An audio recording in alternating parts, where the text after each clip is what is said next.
Greetings everyone! My name is Izuazath and I welcome you to my new video in the series Game Analysis.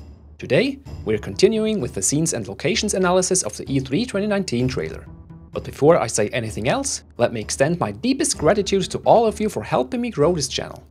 Ever since I published that Reddit post containing an in-depth description of the instructional video and Final Fantasy VII Remake demo available at several conventions this year, including some leaked screenshots, my subscriber base has been exploding in all directions. Special thanks to Richard, one of my awesome subscribers who made that leak even possible. I also want to thank YouTubers Soldier First Class and The Night Sky Prince for covering my Reddit post and helping my channel receive the exposure it so desperately needed. This huge influx of satisfied viewers warms my heart and I'm infinitely thankful to all of you who are supporting me by watching, liking and sharing my videos. We even managed to almost double the subscribers since then. You guys are the best. Now, all I have to do is to continuously deliver great content. No pressure or anything. Anyway, back to the video. This part of the scenes and locations analysis series will mainly cover the whole Tifa and Seventh Heaven segment of the trailer, as well as the location of the bike chase minigame. The next part will then contain the whole second bombing mission, hopefully. But before we start, please note that there will be some spoilers regarding Tifa's relationship to Cloud and their backstory, as well as Avalanche's fate. You've been warned. Alright then, let's return home to our beloved Seventh Heaven. When this scene started to play at Square Enix's press conference at E3 2019, the crowd went wild.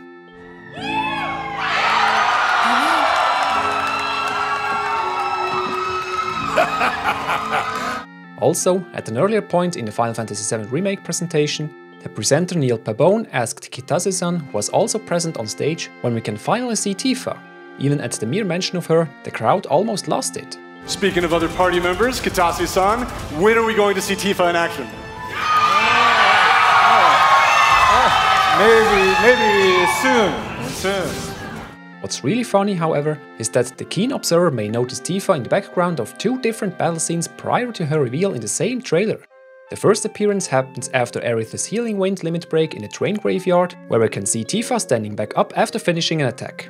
The second one takes place in the very next scene where Barret unleashes his limit break big shot, or fire in the hole as it's now called in the remake. In the first instance, she's visible for 37 frames and in the second instance for 26 frames. During the Aerith scene, however, she's covered by the healing wind effect about half the time. Anyway, we now finally get to see Tifa in her new remake appearance and even get a good taste of her new voice, which I think fits quite well. I know we have to think big if we're going to make a difference. But not like this. I feel trapped. However, as much as I'd love to start a character analysis right here and there, I will save that for another video as we're focusing on scenes and locations only and there's already a lot to cover. In this first scene here, Avalanche arrives back at their home base in Bar Seventh Heaven, which is run by Tifa, Cloud's childhood friend. From the looks of it, this reunion scene plays out quite differently in the remake than it did in the original. Let's check out the original to refresh our memory. Barret barges in, scares all customers away to clean house, after which the other trio jumps inside while Barret guards the entrance and Tifa runs out to apologize by performing a low bow, Japanese style. When Cloud arrives, Barret lets him through. Inside, Marlene gets scared off as she expects her daddy and got Cloud instead. Tifa then consoles her and greets Cloud. Then follows the scene with two dialogue choices, with the latter making the player choose who to give Aerith's flower to. The correct answer? Marlene, of course. Best bromance for life. Anyway, after gifting the flower to one of the ladies, Barret comes running inside and greets Marlene by lifting her up and putting her on his right shoulder. Now, let's look at what happens in the scene from the remake. The first and biggest difference is that Tifa and Marlene are waiting outside of the building, sitting on the staircase leading to the porch with Marlene almost dozing off. When Barret and the others arrive, Tifa wakes Marlene up and as soon as she sees her dad, she jumps up and gets picked up by Barret's still intact arm, similar to the original scene. It's hard to see, but Barret is still wearing his shades. The more I see him with those impractical things on, the likelier the theory that he doesn't lose them until after the Sector 7 plate fall. Anyway, all the stuff happening in the original game before this is skipped in the remake. Though I think some of those interactions will still happen, just in a different manner and order. I want to speak to Biggs, Wedge and Jessie before they disappear in the hideout, and I want to give Marlene the flower to contribute to the best gold saucer date in video game history. In all seriousness, I think they changed this whole part to circumvent the depiction of an angry bird shooting up the place and kicking out all the remaining customers. Here, it seems Tifa has already closed up for the night in preparation for Avalanche's arrival to ensure a smooth debriefing in their hideout. Not sure if all fans of the original game are going to like this change, but at least Marlene is happy and that's all that counts, right? Now, let's shift our attention to Seventh Heaven's exterior. In general, the remake takes the original design, builds on it and makes it feel more sensical. You'll know what I mean shortly. The wooden porch and the brick facade have been preserved, as well as the blackboard stand, the content of which is now visible. It bears many adornments around the containing text which says, "Have a great day." What did change, however, are doors and windows. The original version had an open entrance with a traditional double flap door often seen at Western saloons, which Seventh Heaven is based on as seen by those Texas references. The original render also lacked windows and had a screen and some tube lights affixed to the facade instead. Here, they decided to place real-looking lamps on the sides and a spotlight illuminating the entrance and staircase. Through the windows, we can see parts of the interior already. Shaded lamps hanging from the ceiling, a typical Mako pipe running along it, and a slow-rotating ceiling fan, like the one seen in the Advent Children version. And in this shot, we can already see the lift mechanism of their secret hideout passage. It seems like there's a small roof or canopy covering the area in front of the entrance. The original only had this ostentatious sign above. What I do like is the addition of round tables on the porch for customers who prefer having a drink outside. The original render didn't have any room, so it's nice they added the tables in. I wonder how many other details made the cut, though I doubt we'll see that huge Texas sign on the top again. The next scene is a pretty long one and covers the section of the dialogue between Cloud and Tifa at the bar before Cloud joins the others in their hideout. In the original, Tifa asks Cloud if he wants something to drink, which the player can either deny or accept. If this dialogue choice is still in the remake, and I certainly hope it is, the player has accepted Tifa's request here. The scene starts with Cloud taking a sip of whiskey? It certainly looks closer to a certain bodily fluid though. In any case, Cloud looks rather tired here or just severely disinterested. The main differences are the scene setup and the dialogue. In the original, Tifa stays behind the bar during the whole conversation. Here, however, she sits on the same side as Cloud on a bar stool. In the original, she seems sure of herself compared to here, where she sits down at a distance from Cloud and fidgets around a little in the beginning. One reason is that she knows something isn't quite right about Cloud, and the other, something new to the remake, is the same doubt Avalanche already put on display after bombing Reactor Number 1. Cloud knows about her doubts and starts to prod a little. I heard you're having second thoughts. Leading her to admit that, while knowing they can't just ask nicely for Shinra to stop draining the planet and something has to be done. I know we have to think big if we're going to make a difference. But not like this. She doesn't feel comfortable with the way Avalanche currently operates, causing inner conflict. She's trapped between necessity and morals. I feel trapped. I really like this new direction of the remake. Instead of just running from event to event with some cool dialogue and the odd character development in between, we get a great look into each character and their conflicts. While I think this dialogue is probably not even half of the whole thing, it's already just as long and deeper than the entirety of the original conversation. The original only focused on Tifa worrying about Cloud and his condition, and Cloud announcing he'll be gone after the job is done. While I think this part will also be in the remake, we now hear about Tifa's side too. Before we move on to scouring through the interior, let me shift our focus to their drinking glasses. For in-engine rendering, the glasses and the fluids contained inside of them look quite nice, though I think there are still a few shaders missing, which might get added in the final build of this game. While Tifa is talking, the camera keeps looking at Tifa's glass, which she's slowly tilting around, possibly to emphasize her being unsure of the situation. Still, I cannot shake the feeling that they specifically chose this shot to show off the remake's graphical muscles. Though I need to point out something that bothers me here. See the depth of field blur effect on the counter? It's completely absent right behind the glass. As this happens for any object with an alpha channel, such as hair, I suppose the same issue applies here too. Anyway, is Tifa drinking vodka or just water? I hope we see her pour both drinks and learn what the heck she puts in those glasses. Alright, I think we're now ready to tackle the main beast of this video, and that is coming through every little detail hidden in this bar. And let me tell ya, there's a lot! Let's start at the beginning, where Cloud takes a sip of whatever that is. Since the first shot doesn't contain much besides the drink and the really nice looking depth of field filter, we'll jump to the next shot, where we can already see a bunch of interesting details in the background. There's the pipe we saw before running along the ceiling, and it seems to be the same one as seen in the original render, just moved from the right wall up to there. There are at least 2 sets of 3 lamps on the ceiling and a single one in the middle which quit its duty. There's also this vintage lamp on the wall, the same model as the one outside. The walls are also not in their best shape as seen around the pinball machines and the window. That's the slums for you. The jukebox from the original seems to be missing, unless it's covered by cloud. The same might apply to those tables close by, the neon signs and pictures on the wall. Well, we do see the corner of something. And hiding behind Cloud's hair strands, we see the left part of a red neon sign. It's impossible to read, but at least it's not gone completely. And there's also a framed picture on the left. However, that bulky pipe is missing. Was it moved to another spot or blinked out of existence entirely? We can also already make out the grate separating the main room from the kitchen area. The shelves containing a few cups are a new addition, however. The floor is still made of wooden planks, although they're running laterally to the entrance instead. And then there's the famous pinball machine used as an elevator to the secret hideout. It has the same color scheme as in the original, but the theme is entirely different. The original was named Cowboy Rob or Run, while the remake's version is called Volcano Bombs, featuring the famous bomb enemies. Not so subtle metaphor for what Avalanche is planning in their hideout, bombing the reactors. We can also make out the seams of the secret entrance to Avalanche's hideout on the floor and the lift mechanic on the wall, composed of motor at the top and steel ropes used for moving the platform.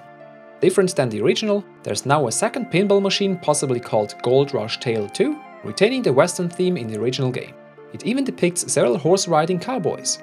The original also had this doormat on the inside, and it seems the remake kept even this little detail, as I don't think that dark spot is a mere shadow. The last and possibly most interesting detail here is the window. Notice something? It looks like daytime outside, even though it was still nighttime when they came back, possibly around 1 AM. Either this scene takes place after spending the night, which would be quite a change, or they came home barely before dawn, which has broken by now. It certainly looks too bright for artificial lights. In any case, we can see a shack with pipes in the front and a multi-storied building behind it, which probably represents the one from the original render harboring the beginner's hall, among other things.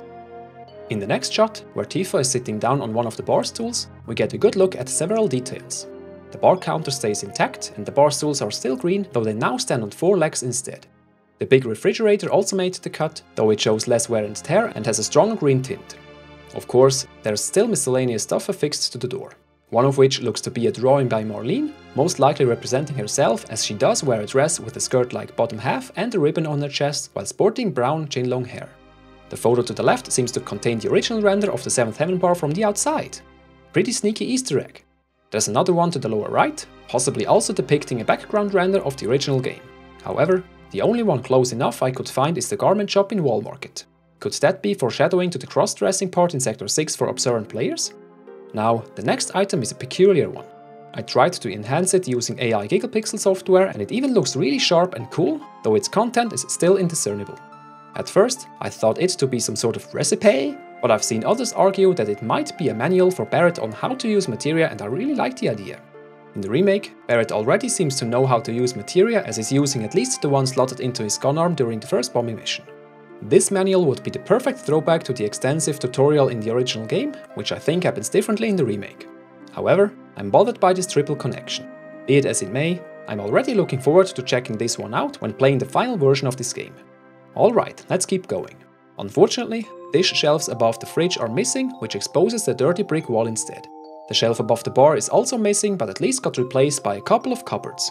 On the wall below, there's a black plaque with the word 7th Heaven and 31 star written on it. There's also a star and the letters FA at the bottom, possibly the second half of Tifa. The rest is indiscernible. What could this represent? Some sort of certificate? Opposite to Cloud, there's a green chalkboard containing the text 7th Heaven, welcome here, Tifa. It really beats you over the head with the name of this establishment, doesn't it? And right next to it, there's a cordless phone with an antenna sitting in its station. There's also a little note stuck onto the cupboard, though it's too blurry and too small to read. We can also see a photo frame on top of the cupboard depicting parts of the photo wall in Advent Children's version of 7th Heaven. Another sneaky Easter egg. The next shot shows 2 posters on a disheveled wall behind Cloud. And of course, the one advertising a Chocobo show appears right beside Cloud's blonde Chocobo hair. Coincidence? I think not. The text beneath the yellow chicken is extremely hard if not impossible to read. I can't decipher most of the letters and AI Gigapixel didn't help either. It hurts, but I'll have to let this one go. For now. Anyway, this is not the first occurrence of this poster as we'll see it again in the next video. The poster above reads Station Edge Building. Not sure about its meaning, though it seems to reference one of the Edge train stations along Midgar's borders. The big slip of paper on the bar counter seems to contain a list of all available drinks. Unfortunately, again, it's not readable. And there's this vintage lamp on the wall again. It looks like there's one close to each of the 4 corners. One near the pinball machine, the one here, and one illuminating the kitchen area. We don't see the 4th one, unfortunately. Speaking of the kitchen, the one seen in the original render has been largely preserved, just remodeled a little to make it look more relatable and less wacky. There are bits of the stove visible and the more practical steam outlet above, which replaces the huge ventilation unit on the wall in the original, as do the white ceramic tiles. There's even a hook array for hanging pans, knives and other stuff, and there are some cooking pots to the left, and shelf spaces containing spices and condiments, as well as 3 post-its, 2 of which are identical. Let's skip the close-up shot of Tifa's glass as we've already talked about it and go right to the shot after, giving us a great overview of the whole bar and back wall. When comparing the whole wall, I think the new layout and doodad placement makes more sense, and thanks to the still existing alcohol bottles, it's close enough for a good reimagined representation. The remake shows neon signs where there weren't any before, eggs and chips and pizza. Multinationality is on display again here, with eggs and chips from England, pizza from Italy, and several references to the southern US scattered around this place. Instead of the top hinge counter extension barrier, they placed a low flap door barring off the bartender space as well as the kitchen. This makes sense as the original made the kitchen accessible to customers. We also see only 4 stools, just like in the original render, and we can also see more details behind the counter. There's a framed Route 66 sign image, another reference to the US, the cash register stands opposite to Cloud, and the flower he bought from Aerith is now safely tucked away in the small vase. We can make out a part of a license plate, something CO53, with Final Heaven written on top, which is the name of Tifa's final limit break. The TV from the original still exists, though it's turned off here. The photo frame next to the TV depicts another part of Advent Children's version of 7th Heaven, and we have another view on the first one on top of the cupboard. On the right, behind bar and kitchen, there's a white backroom door which wasn't present in the original version and probably leads to the pantry. Though now I wonder where Tifa and the others actually live. Above the door, there's yet another photo frame depicting this very interior from the original game. Do those meta references ever stop? The cage light bulbs hanging from the ceiling seem to have been taken from the PSX 2015 trailer version of the reactor core hall, where they no longer remain. Above the cupboard, several blackboards show everything this establishment has to offer. Drinks, hot and cold, menu, lunch and dinner, and dessert. Unfortunately, the actual items are unreadable. With 7th Heaven offering lunch, we now have a vague idea about the opening hours. My guess is they open around 11 AM and close up at around 1 AM if my prediction of Avalanche's return pans out. Before we continue, big shout out to the livestream.net and Rimavel on Reddit for making us aware of the 7th Heaven Easter eggs from the original game and Advent Children. Thank you guys! Up next is the bike chase scene we already discussed in the previous analysis video covering combat and gameplay. This time we'll focus on the other aspects pertinent to this video. But first I need to mention 2 gameplay related details I somehow missed in that previous analysis. Do you notice that ramp there in the background? It looks like we'll be able to jump over it to avoid grenades and overtake enemies while potentially receiving increased speed in doing so. What I also missed are the same out of view arrows indicating approaching enemies close by. This minigame looks to become more and more engaging, and as we'll see shortly, it won't be just a one-off thrill at the end of the Midgar arc anymore. With that being said, where does this minigame take place? I've seen, heard and read several theories, though I think most of them are off the mark. The most popular one seems to be that this is part of the escape from reactor number 1, most likely because it is placed right before the scene with Jessie giving Cloud the green material. However, we know that Square Enix loves to build their trailer scenes heavily out of order. To remedy that, I already uploaded several chronological trailer cuts, so go check them out after this video if you're interested. With that in mind, let's check out the facts. The tunnel we're racing through looks very similar to the subway tunnel seen in the State of Play trailer, located after Avalanche jumps off the train on their way to reactor number 5. The red vertical lights on the walls, the floor tiles and the cables are the main similarities, along with the 2 tracks separated by a fence there and open walls here respectively. While those are likely located within the plate itself, this bike chase sequence seems to take place within the spiral railway tunnel running around the central pillar, as the constant right curve suggests. And as the train to the slums run counterclockwise around the central pillar and we are driving clockwise, our target lies most likely inside or even above the plate. Another huge indicator to the actual point in time are the characters. Cloud seems to be alone with Jessie, Biggs and Wedge. Additionally, Cloud is riding a standard motorcycle instead of the iconic Harley Daytona, and since that one is still in the game, the Midgar escape sequence will still be a thing towards the end. So according to logic, this takes place before the platefall as the 3 non-playable Avalanche members are still alive and the pickup truck along with Barret, Tifa, Aerith and Red 13 are nowhere to be seen. But where exactly does this happen? Definitely not after the escape from reactor number 1, as there's no opportunity for that at all and we would need to race downwards, the opposite of what the trailer footage suggests. Then there is the possibility of this happening between jumping off the train and trekking through the subway tunnels. This doesn't make much sense either.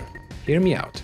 As we'll see in the next video, Cloud, Barret and Tifa are battling their way through the train. Tifa hits the emergency brake before the 3 jump off and start their trek through the subway tunnels. For this theory to work, Cloud would need to split off from Barret and Tifa with the others, only to somehow rejoin them later on after ditching Big Swedge and Jessie. The argument that Barret and Tifa catch up later during this minigame also doesn't hold any ground, as according to Cloud's life bar, we're well into this minigame and no one shows up. Also, where would they get the motorcycles from? Conveniently from one of the cargo wagons on the train? I highly doubt that. In the original, Cloud, Barret and Tifa jump off the train while the other Avalanche members, disguised as passengers and conductor, stay on, which is why we meet them later. There's much more mental gymnastics necessary to somehow fit this minigame into the second bombing mission than just placing it somewhere else. But where? I think this bike chase minigame is part of a completely new story segment placed between meeting Tifa and the second bombing mission. As theorized in the combat and gameplay analysis video, the goal of this minigame here seems to only encompass reaching the end without crashing. This smells like a side mission with the Avalanche crew. I predict there will be some side activities available before the second bombing mission starts, possibly even some new mandatory missions to prepare for the real deal.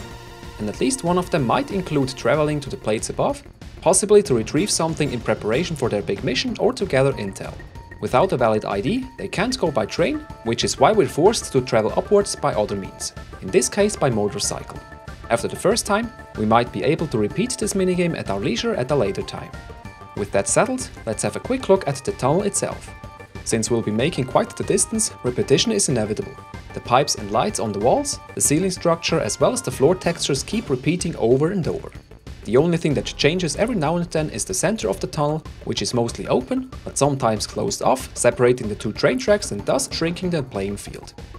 To round up this segment, let's take a look at the few interesting details I found happening during this scene. There's a short introductory scene before this minigame starts. There, 2 motorcycle riding MPs catch up with Cloud and the others. Cloud notices them and readies his sword as seen in the following shot. Biggs also takes out his gun and starts aiming at the pursuer on the right. Jessie is following the right one with her gaze while covering her eyes from the bright headlights of the enemy's motorcycle. I don't ride motorcycles or watch competitions, but I find it a bit weird for that Shinra MP to let his right leg hanging while banking right. Does one of you know why he's doing that? Right after, the minigame starts and Cloud slashes away. Naturally, Jessie wisely ducks out of the way every time. Nice detail. The same is true for when we're driving through an explosion. With Jessie being very flirtatious towards Cloud, it makes only sense for her to hop on Cloud's bike and being close to her crush. I'm really curious as to how they'll handle that subplot, which didn't really go anywhere in the original and was just there as flavor. I'd love to see 1 or 2 optional scenes with her when being nice to her with Cloud throughout the game. The affection system needs to return and be expanded upon. And with that, we've reached the end of this part of the E3 2019 trailer scenes and locations analysis. The next part will cover the whole second bombing mission, from the attack on the train up to the battle against Airbuster, so stay tuned for the upcoming episode of Game Analysis. In the meantime, let us know if there are some details we've missed and please don't hesitate to speak your mind. Let's have a discussion in the comment section down below. Leave a like, subscribe if you're new, hit the bell button to be immediately notified of future uploads and don't let yourself stop from sharing this video around. That being said, thank you so much for listening in and I hope to see you again in the next episode of Game Analysis. And always remember, stay safe and take care. FFVII signing off.